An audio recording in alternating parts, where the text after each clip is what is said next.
messieurs, eh bien je suis très content de vous retrouver une fois de plus pour une nouvelle vidéo, une vidéo qui aujourd'hui parlera drone raceur. Vous le savez, en raceur, on classe toutes les machines en fonction de leur taille.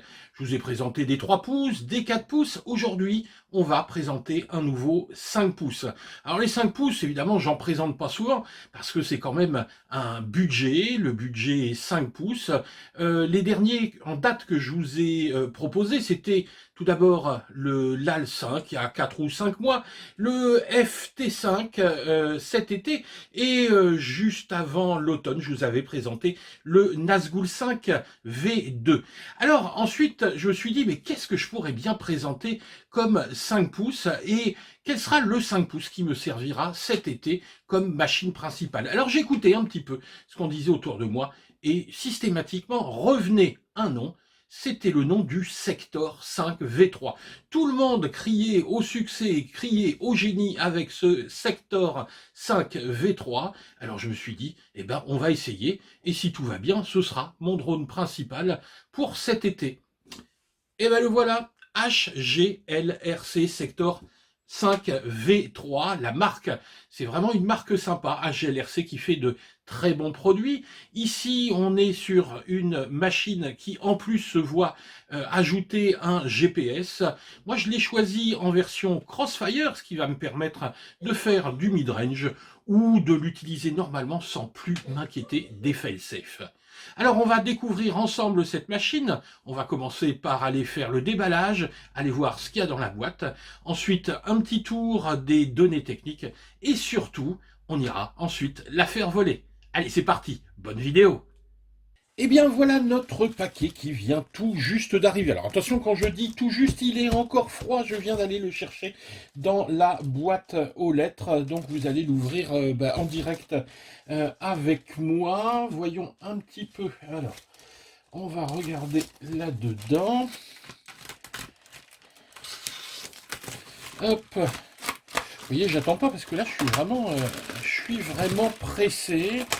Alors, il y a eu un petit peu de retard dans la livraison. En fait, c'est arrivé relativement vite, une dizaine de jours en France, et avec les fêtes de fin d'année, ça a été bloqué 10 jours à Roissy.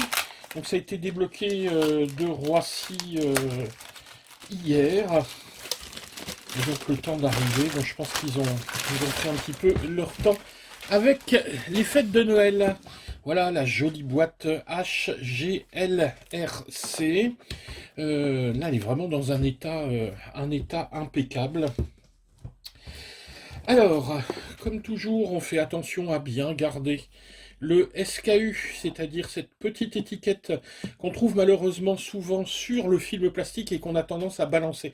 Donc ça, je vous le redis, faites bien attention à garder ça parce que ce sera votre preuve d'achat auprès de Banggood. En cas de souci, il vous demande systématiquement une photo de ce petit code barre SKU. Alors, qu'est-ce qu'on a sur la boîte?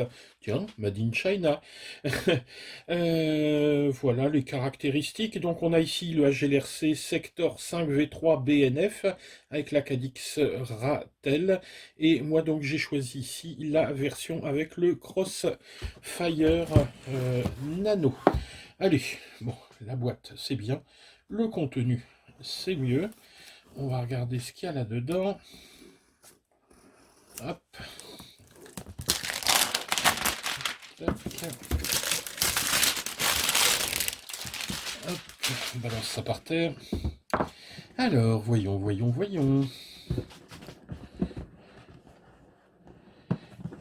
J'adore ce moment. Voilà, emballage classique, la petite mousse de protection. Et voici la grosse bébête à l'intérieur. Donc là, bah oui, on retape dans du 5 pouces. Hein. C'est vrai que ça faisait longtemps que j'avais pas fait un 5 pouces et je suis à chaque fois impressionné par la taille de ces engins quand je les ouvre. Avant de voir la machine, regardons un petit peu les petits paquets qu'on a avec de la visserie, les écrous pour les moteurs. Ici, bon, voilà. La petite antenne qui va bien. Ça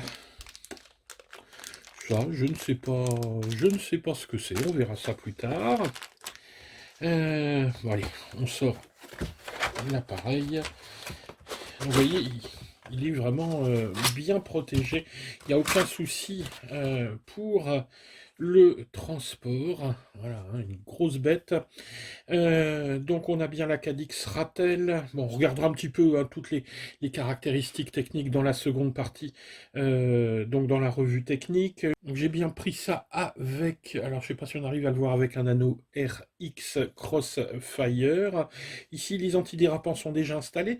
Le petit support ici pour la caméra est déjà installé.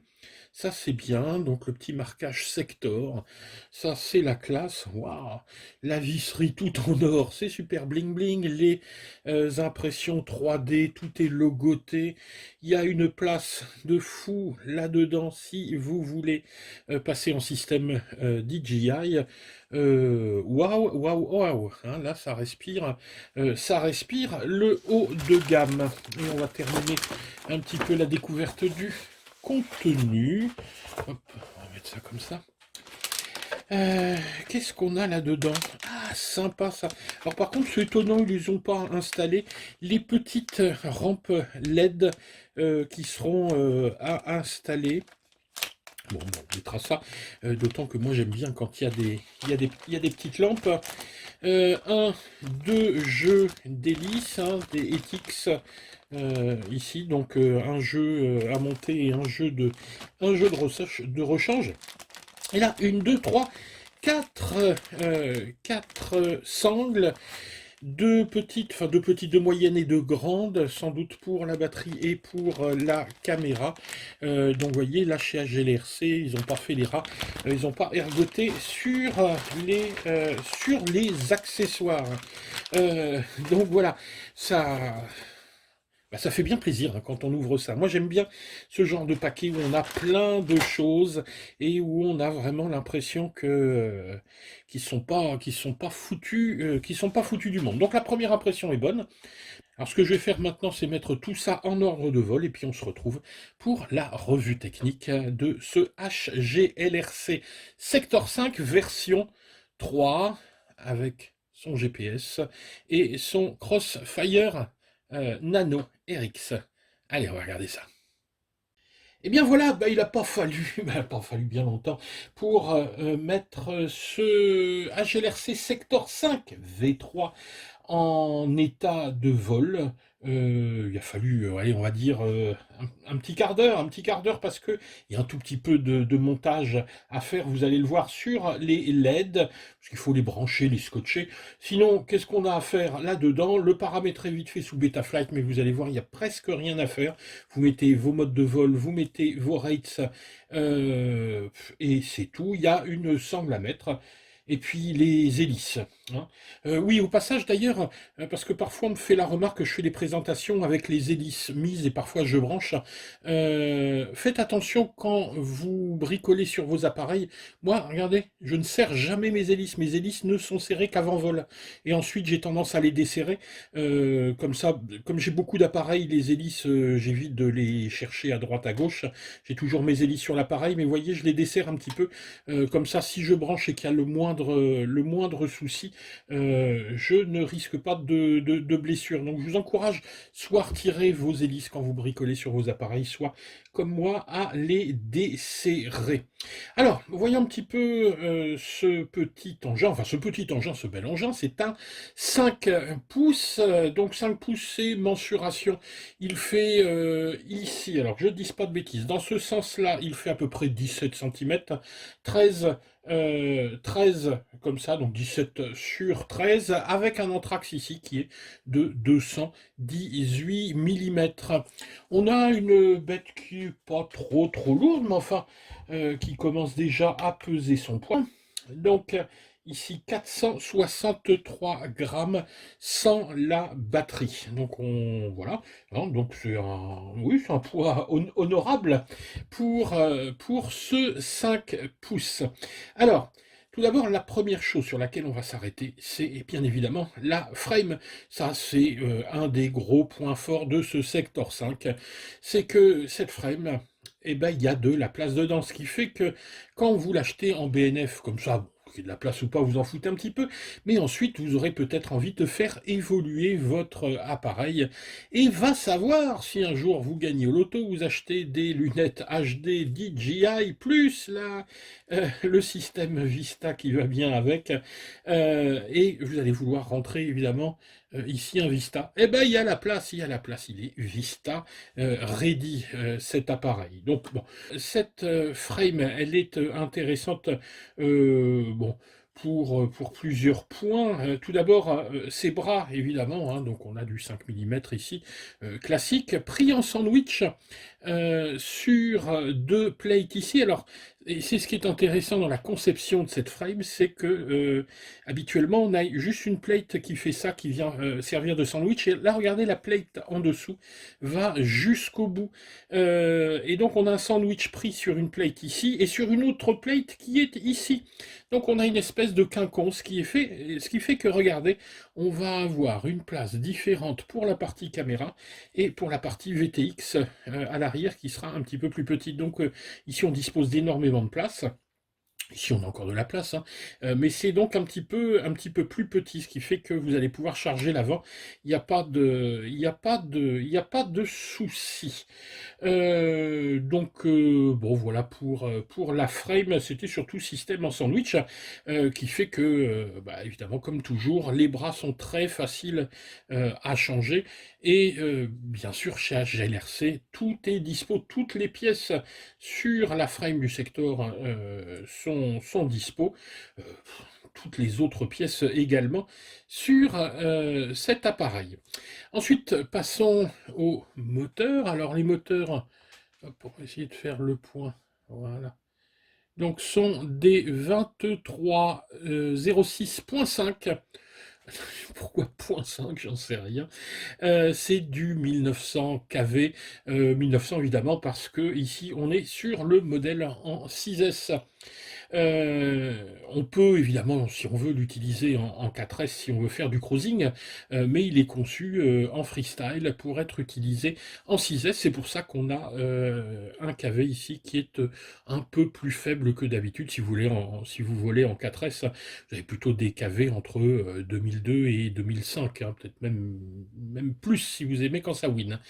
Donc voilà, un appareil utilisé normalement en 6S et qui peut éventuellement donc être utilisé en 4S.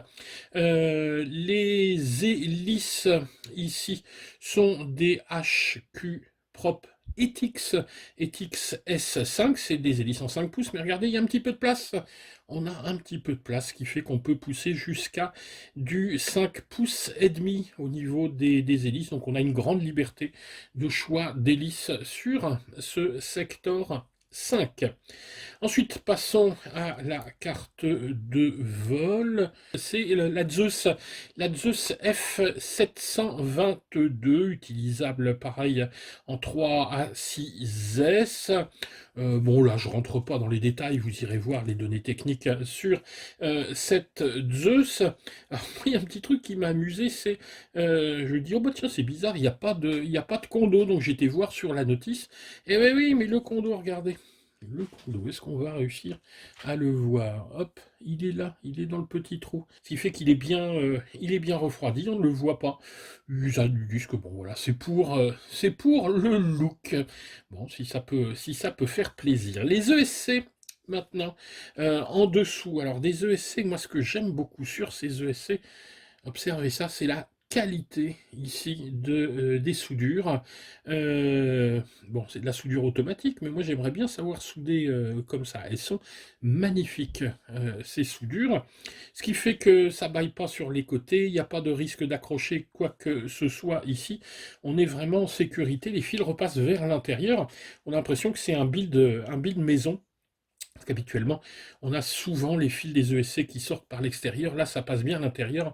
Et les soudures sont vraiment chouettes. Les ESC, donc c'est un ESC 4 en 1, 4 x 60 ampères, ça commence à faire, qui fonctionne sous BL Eli 32, pareil, de 3 A6S.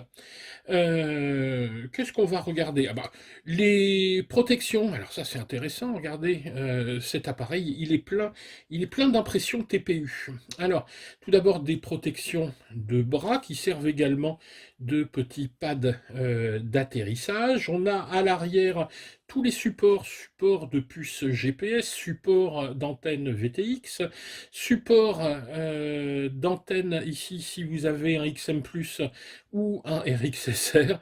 Et ici, support, alors je rigole parce que ici vous avez le support pour l'antenne du Crossfire. Alors, vous allez me dire, mais c'est quoi cette machine où il y a ici il y a un RXSR et un Crossfire?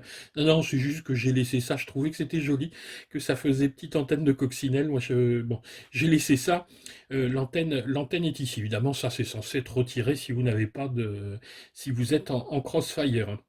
Bon, moi, j'ai pas eu à m'embêter, hein, il est arrivé comme ça. C'est du BNF et je l'ai choisi. Donc, avec le petit Nano RX Crossfire. Hein, depuis que j'ai le module Crossfire sur la TX 16S, cette radio, mais quelle perle cette radio, elle sait tout faire, c'est ça, elle sait tout faire cette radio. Donc depuis que j'ai le module Crossfire, maintenant je m'embête plus, c'est exactement le même prix. J'équipe mes machines en Nano RX. Voilà, puis j'ai plus de soucis avec les fail-safe et avec la portée. Donc du TPU, on en a à l'arrière, on en a sur les côtés, on en a à l'avant également pour protéger la frame. Et enfin, on a une belle impression ici, TPU, qui est intéressante, c'est pour placer la caméra. Donc ici, plutôt pour une caméra de type GoPro Session. Moi, je mettrai ma Runcam dessus. Mais il existe également un support du même type qui est prévu pour la GoPro Hero, donc pour toute la gamme des GoPro Hero, mais également pour Osmovision, etc. Donc vous allez pouvoir voir la caméra qui viendra en long dedans. Au passage d'ailleurs, toutes ces impressions TPU sont dispo sur le site HLRC. Donc s'il y a le moindre souci ou si vous voulez les reprendre le principe pour d'autres quads, vous pouvez. Les fichiers STL sont dispo. Donc si vous avez une imprimante 3D, vous pouvez fabriquer ça vous-même. Alors d'ailleurs, ce petit support TPU, il est intéressant parce que vous voyez, il est fixé par l'avant, mais également, il a une petite jauge ici sur le côté, donc on dévisse ça et on va pouvoir choisir son angle ici. Donc ici, on a un angle de 40 degrés, on va pouvoir ensuite le limiter à 35, 30 ou 25, donc pour modifier le tilt de la caméra. Si vous faites du cruising, évitez évidemment cet angle de 40 degrés, parce qu'il faut, pour pouvoir filmer correctement, être déjà incliné comme ça, il faut foncer. Hein. Moi, je pense je vais changer d'ailleurs avant le premier vol, je pense passer vers 35 ou 30 degrés, et ça suffira bien. Donc voilà pour les impressions TPU. Ah oui, tiens, j'en ai oublié une. Ici, une petite impression TPU sympa également, pour venir bloquer le câble ici d'alimentation, donc avec la XT60. La partie vidéo, un VTX ici qui est un VTX qui monte jusqu'à 800 milliwatts, qui va donc de 25 à 800 milliwatts. C'est le VTX MT800 de chez HGLRC. Vous pourrez d'ailleurs trouver, alors attendez que je la retrouve. Vous pourrez trouver donc un certain nombre d'informations sur le VTX sur la petite notice qui est fournie, notice qui est quand même légère. Hein. Vous avez une notice complète qui est également dispo sur le site. Je vous mettrai en dessous les références. Je vais vous mettre le lien de cette notice. Donc si vous voulez aller la voir, ne serait-ce que pour regarder un petit peu comment s'organise la machine. Donc vous avez toutes les informations, mais les trois quarts des choses qui sont à l'intérieur sont déjà paramétrées, sont déjà faites. Là, donc ça c'était le VTX. La caméra, c'est une Cadix Ratel en 1200 TVL 2,1 mm. Voilà. Une petite antenne hein, pour le GTX, antenne HLRC Hammer en RHCP.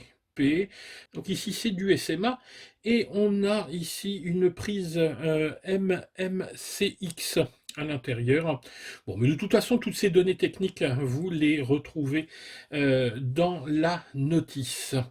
La petite puce GPS, parce que cet appareil est doté d'un GPS et bien évidemment des fonctions GPS Rescue, c'est-à-dire avec un switch, vous activez un switch et l'appareil, à condition qu'il soit plus de 100 mètres, si vous décidez que c'est 100 mètres, va revenir vers vous. Il ne va pas venir se poser au pied, évidemment, mais il va revenir dans votre direction et quand il sera une centaine de mètres, vous reprendrez le contrôle. Sinon, il va descendre tranquillement puis venir s'écraser à l'endroit d'où il est parti. Donc il vaut mieux reprendre le contrôle avant. Donc on n'est pas ici sur du Mavic, hein, mais ça permet quand même de sauver des appareils dès que vous perdez le contrôle, parce que quand vous êtes en fail-safe, bon, parce qu'évidemment tout le monde n'utilisera pas du crossfire, mais si vous avez un fail-safe, l'appareil va revenir vers vous et vous allez pouvoir reprendre le contrôle de votre appareil. Donc la petite puce est une puce M80, si je ne dis pas de bêtises. Ensuite, bah, les petites LED, hein, je vais terminer avec ces petites LED qui sont intéressantes. Voilà, ça c'est le seul truc que vous aurez à faire sur l'appareil. Vous l'avez vu dans l'unboxing, on a 4 petites barres de LED. Il suffit de les brancher. Alors vous allez voir, il y a in et out. Évidemment, vous branchez sur in, hein, pas sur out. Et de l'autre côté, vous branchez directement sur l'AFC. Il y a 4 petites prises ici. Et vous fixez. Alors il y a une petite gaine. C'est de la gaine thermo. Moi je ne l'ai pas chauffé, je l'ai laissé comme ça et je l'ai fixé avec une petite bande autocollante. La petite bande que je vous ai montrée dans l'unboxing, c'était une espèce de truc collant. Pour justement fixer ces petites barres de LED. Alors ça donne un résultat qui est assez sympa, d'autant que vous avez ici un petit bouton. Donc il y a 2 petits boutons, le bouton boot pour l'AFC et ce petit bouton ici qui va vous permettre de jouer sur la couleur des LED, mais également sur leur clignotement. Je vais vous montrer ça, vous allez voir, c'est assez sympa. On va prendre une petite batterie du 4S avec une XT60. Tac. Voilà. Donc ici, on va couper la lumière. Regardez. Donc l'effet que ça donne, il y a une espèce de petit effet qui peut être donné. Donc on peut choisir la couleur. Vous voyez ici, hop, du vert. Tac, bleu. Voilà, hein, donc on peut changer les couleurs sans souci. Et ensuite, en faisant sur ce même bouton un appui long, tac, et ensuite en appuyant, je vais pouvoir changer le type de clignotement. Donc soit ici ça ne clignote pas, soit ça clignote rapidement, soit ici une espèce d'effet un petit peu Larson, et ici vous voyez, on passe par toutes les couleurs de l'arc-en-ciel. Bon, ça c'est le côté bling bling du truc. Moi ça j'adore, hein. Ça sert à rien, mais évidemment j'adore ça. Voilà, moi j'aime bien comme ça. Tac, c'est comme ça qu'il va voler. Voilà, donc ces petites LED, sachant que c'est un appareil qui peut aller relativement loin, c'est intéressant. Pour votre spotter, n'oubliez pas d'avoir des spotters, c'est obligatoire, hein, si vous allez voler un petit peu loin, il doit toujours avoir quelqu'un qui puisse l'avoir en vue, donc on ne vous reprochera pas de faire des vols. Alors allez pas voler à plusieurs kilomètres, hein, c'est interdit. D'ailleurs, vous ne verrez jamais sur notre chaîne d'images où moi je vais aller voler à plusieurs kilomètres. Il est hors de question que je donne le mauvais exemple, parce qu'on me dit souvent pourquoi tu montres des appareils de long range et puis tu vas à moins d'1 kilomètre. Bah parce que normalement à moins d'1 kilomètre on voit hein, l'appareil, surtout quand il a des LED comme ça, jusqu'à 500-600 mètres. Oui, enfin même à 300-400 mètres, il commence déjà à être super petit. Bon, je pense qu'on a à peu près fait le tour. La petite sangle qui va bien. Bon, bah, si je pense à des trucs, je reviendrai vous voir. Il n'y a pas de souci. Donc voilà pour ce GLRC Sector 5, c'est la troisième version, le V3. C'est vraiment... alors, on m'a garanti que c'était THE machine, hein, le 5 pouces à avoir actuellement, surtout en mid-range. Bon, ben j'espère que le choix sera bon. En tout cas, moi, ce sera normalement le quad avec lequel je dois voler cet été. Ce sera mon quad principal, hein. Tous les étés, j'essaye d'avoir un quad principal. Je vous fais des démonstrations, mais je ne peux pas voler avec tout, évidemment. Et j'essaye de toujours avoir un quad avec lequel je vole beaucoup pour éviter de me noyer un petit peu dans la multiplicité. Et donc ce sera normalement celui-ci, si j'en suis content, parce qu'il n'a pas encore volé, il a volé un petit peu hier, juste pour voir s'il était réglé correctement. Maintenant, il va falloir l'utiliser un petit peu dans un vol complet, et c'est ce qu'on va aller voir. Alors si cette vidéo vous a plu, surtout n'hésitez pas, vous nous mettez un petit pouce vers le haut. Si vous n'êtes pas abonné, vous pensez à vous abonner, et surtout si vous commandez en Chine, chez nos amis de Banggood, n'hésitez pas à utiliser nos liens affiliés, parce que vous le savez, c'est le seul moyen pour nous de survivre et de continuer à vous présenter du contenu que vous aimez. Voilà pour le petit aspect technique. Eh ben, écoutez, qu'est-ce qu'il reste à faire? On y va, on va voler. Allez, ciao les gars!